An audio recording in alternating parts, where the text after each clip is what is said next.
गरुड़ पुराण, ज्ञान का खजाना। यह प्राचीन ग्रंथ भारतीय संस्कृति और धर्म का एक महत्वपूर्ण हिस्सा है। हजारों साल पुरानी ये किताब जिंदगी और मौत के राज बताती है। इसमें जीवन के गहरे रहस्यों और मृत्यु के बाद की यात्रा का वर्णन है। गरुड़ पुराण भगवान विष्णु और गरुड़ दिव्य ईगल के बीच बातचीत है। यह संवाद हमें जीवन के महत्वपूर्ण पहलुओं पर गहन दृष्टिकोण प्रदान करता है। इसके श्लोकों में धर्म, कर्म और आत्मा की यात्रा के गहरे सच छुपे हैं। ये श्लोक हमें सही मार्ग पर चलने की प्रेरणा देते हैं और जीवन के उद्देश्य को समझने में मदद करते हैं। 16वां अध्याय खास तौर पर मृत्यु के बाद की दुनिया के रहस्यों से पर्दा उठाता है, हमें सही जीवन जीने का रास्ता दिखाता है।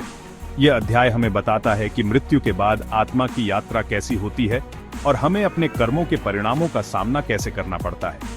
यह अध्याय हमें यमलोक, यमराज के घर की यात्रा पर ले जाता है। यमलोक वह स्थान है जहां आत्माओं का न्याय होता है और उनके कर्मों के आधार पर उन्हें उनके अगले जीवन का मार्ग दिखाया जाता है। यह हमें वो दिव्य दरबार दिखाता है जहां हर आत्मा के कर्मों का फैसला होता है। यहाँ पर आत्माओं के अच्छे और बुरे कर्मों का लेखा जोखा किया जाता है और उन्हें उनके कर्मों के अनुसार फल मिलता है। गरुड़ पुराण हमारे कर्मों के नतीजों से नहीं डरता।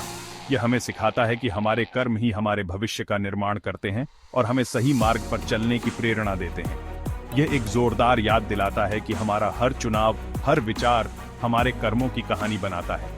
यह हमें सिखाता है कि हमें अपने जीवन में सही निर्णय लेने चाहिए और अपने कर्मों का ध्यान रखना चाहिए ताकि हम एक सुखद और सफल जीवन जी सकें।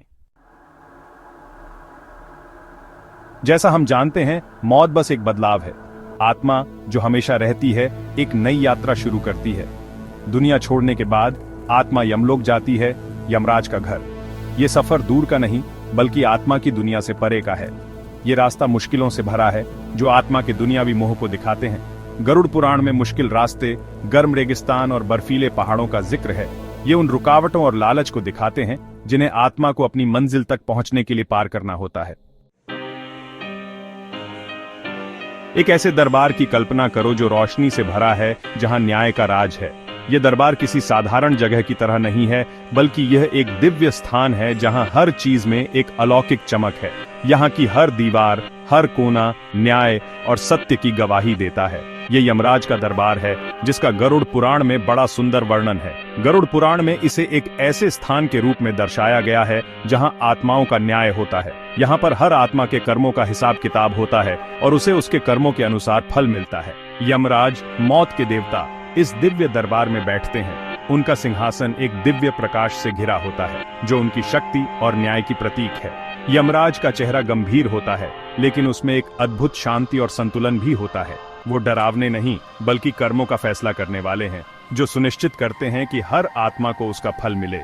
यमराज का काम केवल सजा देना नहीं है बल्कि सही और गलत का फैसला करना है। वो हर आत्मा के कर्मों को ध्यान से सुनते हैं और फिर न्याय करते हैं। उनके आसपास देवता, लिपिक और कर्म से जुड़े देवी देवता होते हैं। ये सभी यमराज की मदद करते हैं और सुनिश्चित करते हैं कि न्याय सही तरीके से हो। हर देवता का अपना एक विशेष कार्य होता है और वो अपने कार्य को पूरी निष्ठा से निभाते हैं। माहौल गंभीर होता है लेकिन दिव्य ऊर्जा से भरा होता है। यहाँ की हर चीज में एक गहरी शांति और गंभीरता होती है जो इस स्थान की पवित्रता को और बढ़ा देती है। यहाँ पर हर आत्मा को अपने कर्मों का सामना करना पड़ता है और उसे अपने कर्मों का फल मिलता है। यहीं पर आत्मा बिना शरीर के अपने सबसे बड़े जज के सामने खड़ी होती है। ये वह क्षण होता है जब आत्मा को अपने सभी कर्मों का हिसाब देना होता है। यमराज के सामने खड़ी आत्मा को अपने जीवन के हर अच्छे और बुरे कर्म का सामना करना पड़ता है और उसे उसके अनुसार न्याय मिलता है।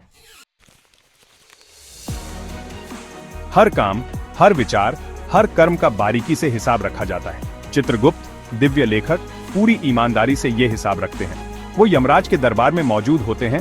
उनकी किताबों में आत्मा की पूरी जिंदगी का लेखा जोखा होता है। चित्रगुप्त की नजर से कुछ नहीं बचता। बड़े से बड़े दया के काम से लेकर छोटी से छोटी गलती तक सबका हिसाब होता है। ये हिसाब किसी को सजा देने के लिए नहीं बल्कि जिंदगी का सही आईना दिखाने के लिए होता है। सच्चाई का पल आता है। आत्मा के अच्छे कर्म एक तरफ रखे जाते हैं और बुरे कर्म दूसरी तरफ। ये कर्मों का तौल है, आत्मा के मृत्यु के बाद के सफर का एक अहम पड़ाव। गरुड़ पुराण जोर देता है कि सिर्फ कर्मों का आकार ही नहीं बल्कि उनका इरादा भी मायने रखता है। छोटे छोटे दया के कामों से भरी जिंदगी भी तराजू को अच्छाई की तरफ झुका सकती है। भाग 6, कर्मों की गूंज, रास्ते दिखाने वाले श्लोक। गरुड़ पुराण ऐसे श्लोकों से भरा है जो कर्म की असली प्रकृति के बारे में गहरी जानकारी देते हैं। एक ऐसा ही श्लोक है, कर्मण्येवाधिकारस्ते मा फलेषु कदाचन, मतलब तुम्हारा हक सिर्फ कर्म करने का है, फल की चिंता मत करो। यह श्लोक निस्वार्थ कर्म के महत्व पर जोर देता है। यह हमें याद दिलाता है कि हमें अपने कर्मों के फल से खुद को अलग रखना चाहिए और अपने कर्तव्यों को शुद्ध मन से करना चाहिए। कर्म के फल से विरक्ति ही कर्म योग का सार है। भाग 7, धर्म का फैसला, दया के साथ न्याय। यमराज धर्म के रूप आत्मा के कर्मों के तौल के आधार पर फैसला सुनाते हैं, लेकिन गरुड़ पुराण स्पष्ट करता है कि उनका फैसला सिर्फ सजा देने के लिए नहीं होता। यमराज कोई क्रोधी देवता नहीं, बल्कि सही नतीजों के देने वाले हैं। उनके फैसले पुनर्जन्म के सिद्धांत पर आधारित होते हैं, जो आत्मा को सुधार और विकास के मौके देते हैं। गरुड़ पुराण बताता है कि बड़े पाप करने वालों के लिए भी जीवन का चक्र प्रायश्चित और अंततः मुक्ति का मौका देता है।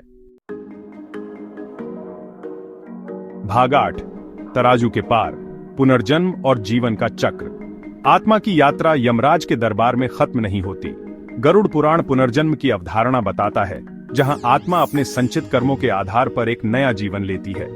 जन्म, मृत्यु और पुनर्जन्म का यह चक्र तब तक चलता रहता है जब तक आत्मा इस चक्र से मुक्ति या मोक्ष प्राप्त नहीं कर लेती। हर जीवन सीखने, बढ़ने और विकसित होने का मौका है, अंततः आध्यात्मिक ज्ञान की ओर बढ़ते हुए।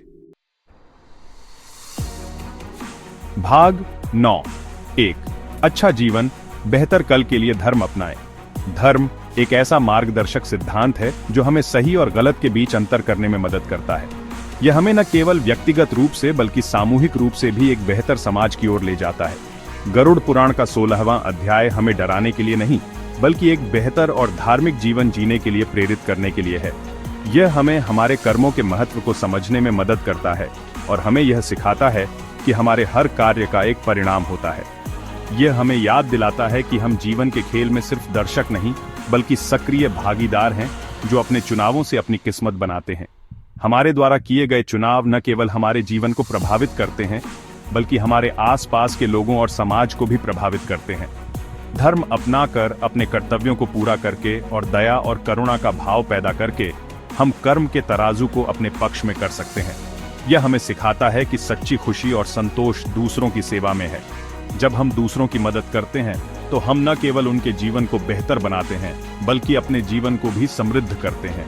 गरुड़ पुराण हमें हर दिन जागरूकता के साथ जीने के लिए प्रोत्साहित करता है, यह जानते हुए कि हमारे कर्मों के परिणाम न केवल इस जीवन में बल्कि आने वाले कई जन्मों में भी होंगे। यह हमें सिखाता है कि हमें अपने जीवन को एक उद्देश्य के साथ जीना चाहिए, और यह उद्देश्य केवल हमारे व्यक्तिगत लाभ के लिए नहीं होना चाहिए, बल्कि पूरे समाज के कल्याण के लिए होना चाहिए। जब हम इस दृष्टिकोण से जीवन जीते हैं तो हम न केवल अपने जीवन को बेहतर बनाते हैं, बल्कि आने वाली पीढ़ियों के लिए भी एक बेहतर भविष्य का निर्माण करते हैं।